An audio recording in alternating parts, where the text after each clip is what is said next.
Pasukan cadangan AU Israel mogok, krisis berbahaya ancam Israel.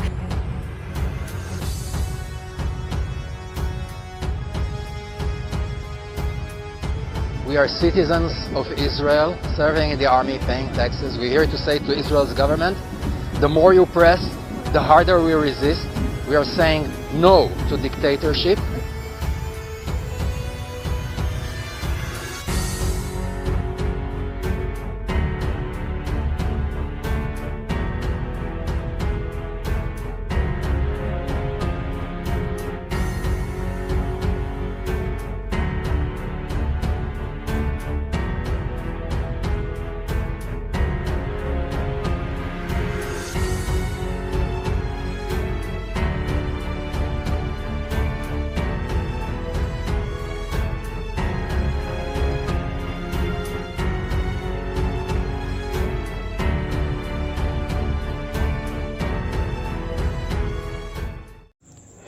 Hai para penonton Sentral News, sebelum lanjut jangan lupa subscribe dan lanjut tekan tombol Super Thanks.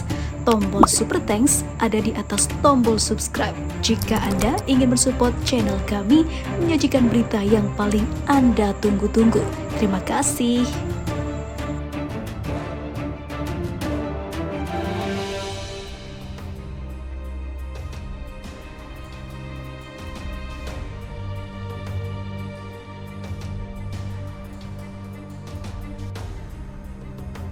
Menteri Perang Rezim Zionis Israel Yoav Gallant memperingatkan situasi kritis rezim ini karena intensifikasi protes internal warga Zionis dan pemogokan umum tentara dan pilot setelah desakan Perdana Menteri Benjamin Netanyahu dan afiliasinya untuk menyetujui rencana reformasi peradilan yang kontroversial.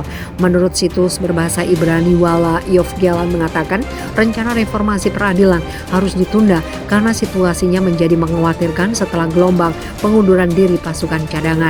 Media Zionis melaporkan bahwa 1.140 pilot dan pasukan cadangan Angkatan Udara Israel menangguhkan aktivitas mereka sebagai protes atas proses reformasi peradilan yang terus berlanjut.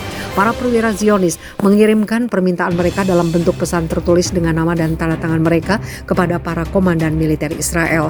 Sumber media berbahasa Ibrani menggambarkan tindakan ini sebagai gempa bumi dalam struktur Angkatan Udara dan memperingatkan para pemimpin Tel Aviv tentang risiko perang saudara.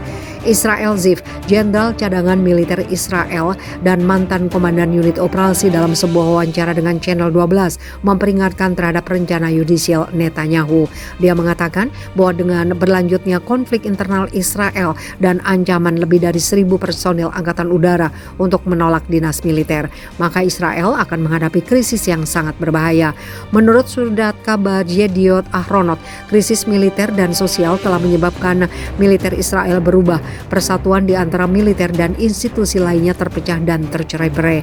Sementara itu, saat ini banyak penduduk Zionis yang dilengkapi dengan senjata dalam situasi di mana ekstremis ingin menerapkan rencana Netanyahu dan pihak yang menolak juga bersikeras untuk mencegah implementasi rencana ini.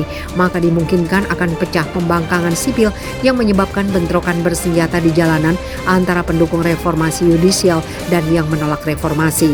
Pembangkangan militer pasukan cadangan Israel dimulai beberapa bulan yang lalu setelah keputusan Netanyahu yang pada akhirnya menyetujui reformasi tersebut di tengah gelombang protes pemukiman yang semakin intensif. Ketika protes terhadap rencana peradilan usulan Netanyahu meningkat di antara jajaran pasukan militer, media berbahasa Ibrani memperingatkan para pemimpin Tel Aviv bahwa meningkatnya jumlah pasukan cadangan yang menolak dinas militer sebagai protes terhadap rencana tersebut. Selain itu, semua warga Zionis harus waspada sebab dalam hal ini Angkatan Udara Israel tidak akan dapat berperang di masa depan dengan musuh. Pembangkangan militer dalam pasukan rezim Zionis dan protes besar-besaran pendudukan Zionis di jalan Palestina pendudukan. Krisis internal terjadi ketika ketegangan di perbatasan dengan Lebanon meningkat. Menurut jajak pendapat, kabinet Netanyahu semakin lemah setiap hari, lawannya meningkat setiap hari. Baru-baru ini para dokter berjanji untuk bergabung dalam pemogokan. Sejumlah penduduk di wilayah pendudukan berencana untuk menarik tabungan mereka dari bank. Selama lebih dari 28 minggu, wilayah pendudukan telah menyaksikan gelombang protes yang meluas terhadap rencana kontroversial Kabinet Netanyahu. Program perubahan ekstensif dalam sistem peradilan yang diusulkan Netanyahu memiliki klausul utama yang akan disetujui secara terpisah. Pekan lalu, klausul terkait pembatalan kewenangan untuk mengeluarkan putusan irasionalitas dari Mahkamah Agung disetujui.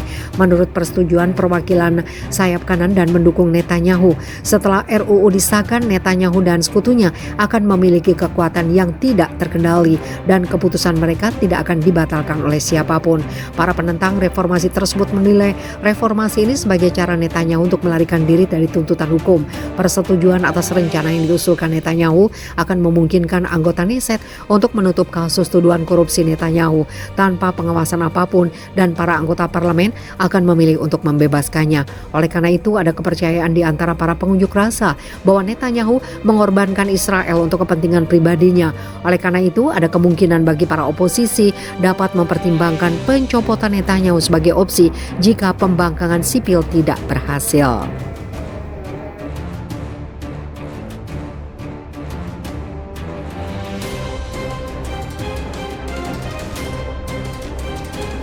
Banyak kedutaan besar atau kedubes dan konsulat Israel di berbagai negara ditutup setelah diplomat dan staf bergabung dalam pemogokan umum atas apa yang terjadi kerusuhan yang tak berujung di Israel.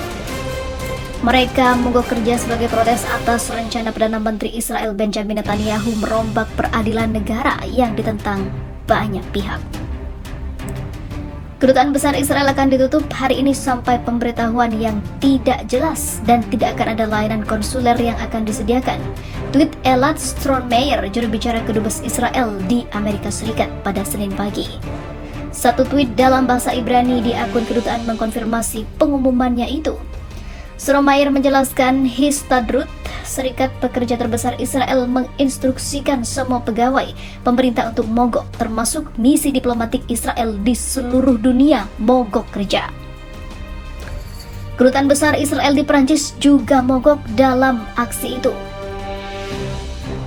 Lalu kedubes di Inggris juga melakukan hal yang sama. Maka dari itu banyak kedubes Israel yang tutup di berbagai negara. Adapun Duta Besar Israel untuk Inggris, Siti Hotofeli, mentweet memuji kerjasama keamanan dan intelijen dengan London.